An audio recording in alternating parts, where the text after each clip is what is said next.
আপনি কি নতুন ফোন কিনবেন আর আপনার ফোনের বাজেট কি 10,000 টাকা থেকে 15,000 টাকার মধ্যে? যদি তাই হয়ে থাকে তো আজকে ভিডিওটি শুধুমাত্র আপনাদের জন্য।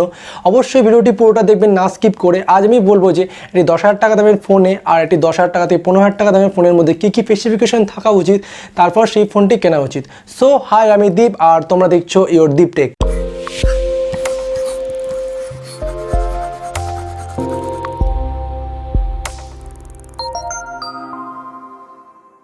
তো ভিডিওটি শুরু করার আগে প্লিজ ভিডিওটি লাইক করে দিও আর চ্যানেলে নতুন এসে থাকলে প্লিজ সাবস্ক্রাইব করে বেল আইকনটি অল করে দিও, যাতে নতুন নতুন ভিডিও সবার আগে পৌঁছে যায় তোমাদের কাছে। তো ফোন কি দেখতে সুন্দর হলে সেই ফোনটি কেনা উচিত?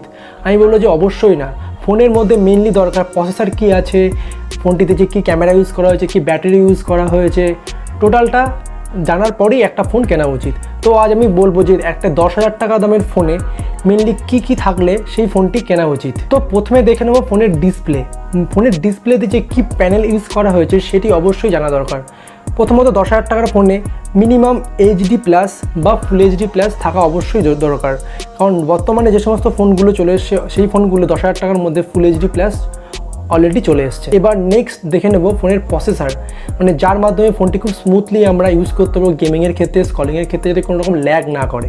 তো 10,000 টাকা ফোনে মিনিমাম মিডিয়াটেক হিলিও G80 প্রসেসরটি থাকা অবশ্যই প্রয়োজন, বা সেক্ষেত্রে মিডিয়াটেক হিলিও G70 প্রসেসরটিও বেটার, কিন্তু সবথেকে মেন ভালো প্রসেসর হলো গিয়ে ওই বাজেটে মিডিয়াটেক হিলিও G80।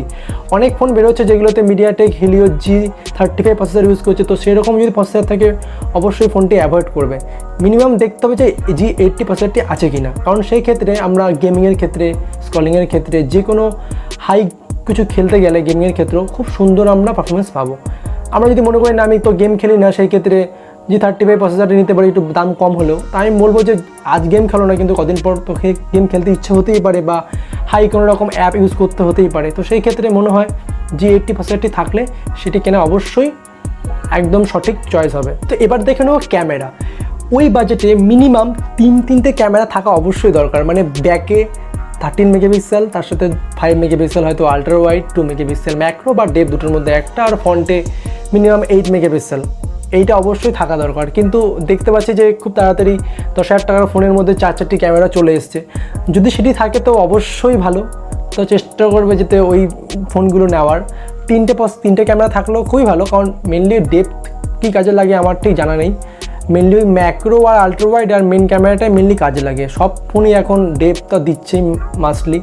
আমি তো কোনো ফোনে ঠিক বুঝতে পারি না অ্যাকচুয়ালি ডেপথ আদৌ কি কাজ করে কি না। তো অবশ্যই দেখবে যদি তিনটে ক্যামেরা বা 4টে ক্যামেরা থাকলে তো খুবই ভালো। এবার নেক্সট চলে যাবো ফোনের ব্যাটারি।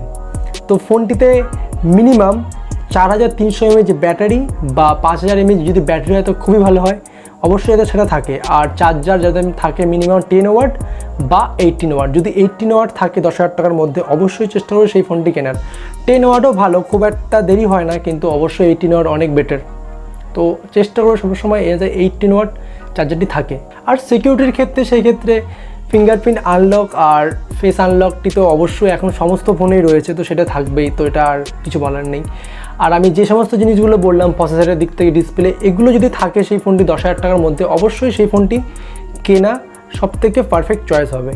যদি সেই ক্ষেত্রে প্রসেসরটি কম থাকে আমার মনে হয় যে একটু হোল্ড করে টাইম নিয়ে সেই ফোনটি নেওয়াটা অনেক বেটার হবে। মানে দুম করে একটা ফোন কিনে নিলাম, প্রসেসর ঠিক নেই, ব্যাটারি ঠিক নেই চার্জিংয়ের ক্ষেত্রে, তো আমার মনে হয় সেটি ভুল চয়েস হবে। কদিন পর হয়তো আফসোস হতেই পারে যে না, কদিন চয়েস ওয়েট করে সেই ফোনটি নিলে বেটার হতো। তো এই ছিল মেনলি 10,000 টাকা ফোনের মধ্যে। এবার নেক্সট দেখে নেব যে 15,000 টাকা বাজেটের মধ্যে ফোন কিনলে মেনলি কী থাকা দরকার। মানে 13,000 হতে পারে সেই ফোনটির দাম, বা 14,000 টাকা হতে পারে, বা 15,000 টাকা, মানে 13,999, 14,000 টাকাই হলো, বা 14,999 মানে 15,000 টাকা, মানে ঠিক এই অ্যাভারেজে যদি কোনো ফোন কিনতে হয় তো কী থাকা দরকার। মেনলি ডিসপ্লের ক্ষেত্রে এই বাজেটে ফুল এইচডি প্লাস ডিসপ্লে অবশ্যই থাকা দরকার, আর সেই ক্ষেত্রে 90 হার্টস রিফ্রেশ রেট যদি থাকে তো খুবই ভালো। অবশ্যই দেখবে যে 90 হার্টস রিফ্রেশের সেই ফোনটিতে আছে কিনা। আর নেক্সট চলে যাব প্রসেসর। যদি 14,000 থেকে 15,000 টাকা যদি ফোন হয় সেই ক্ষেত্রে মাস্টলি প্রসেসর দেখতে হবে যে কোয়ালকম স্ন্যাপড্রাগন 720G যাতে প্রসেসরটি থাকে, বা সেই ক্ষেত্রে যদি G95 প্রসেসরটি থাকেও খুবই ভালো প্রসেসর, বাট সেই ক্ষেত্রে আমার মনে হয় 720 প্রসেসরটি আরও বেটার।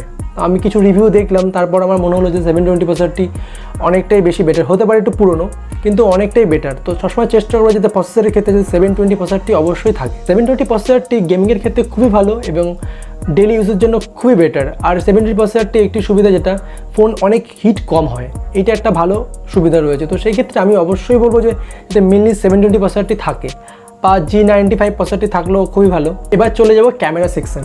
তো এই বাজেটে মেনলি 48 মেগাপিক্সেল ক্যামেরাটি তো অবশ্যই থাকবে, তার সাথে 8 megapixel ultra wide, 2 megapixel depth আর 2 মেগাপিক্সেল ম্যাক্রো। আর ফ্রন্টে মিনিমাম যাতে 16 মেগাপিক্সেল ফ্রন্ট ক্যামেরা থাকে, এটা যাতে অবশ্যই খেয়াল করে রাখবে। আর যদি এই বাজেটে যদি 64 মেগাপিক্সেল চলে আসে তো খুবই ভালো হয়। আর একটা জিনিস অবশ্যই খেয়াল করবে, যে সমস্ত আমরা ফোন কিনছি 13,000 14,000 টাকা ফোনের যে সেলফি ক্যামেরাটা সাইডে থাকে, আমি বলবো যে সবসময় চেষ্টা করবো যে মিডলে যদি ক্যামেরাটি থাকে সেই ফোনটি কেনার।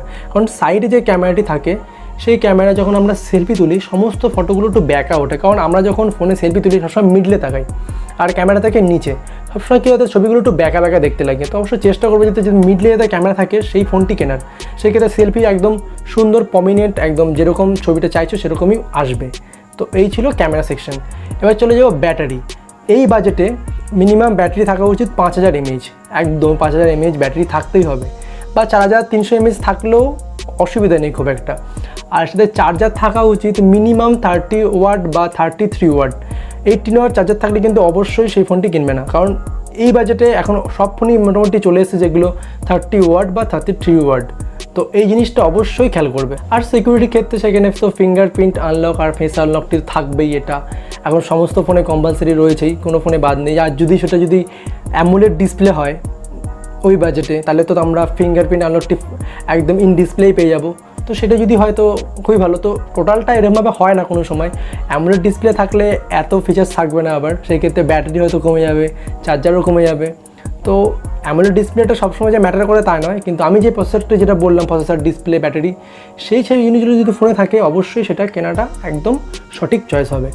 তো এই ছিল পুরো ভিডিওটি। যদি ভিডিওটি শুনে তোমাদের হেল্প হয় তো অবশ্যই ভিডিওটি লাইক করো, আর কমেন্টে আমাকে অবশ্যই জানিও যে কী ধরনের ভিডিও তোমাদের করলে হেল্প হবে। নতুন এসে থাকলে প্লিজ সাবস্ক্রাইব করে বেল আইকনটি অল করে দিও, যাতে নতুন নতুন ভিডিও সবার আগে পৌঁছে যায় তোমাদের কাছে। তো দেখা হচ্ছে নতুন ভিডিওতে। Thank you.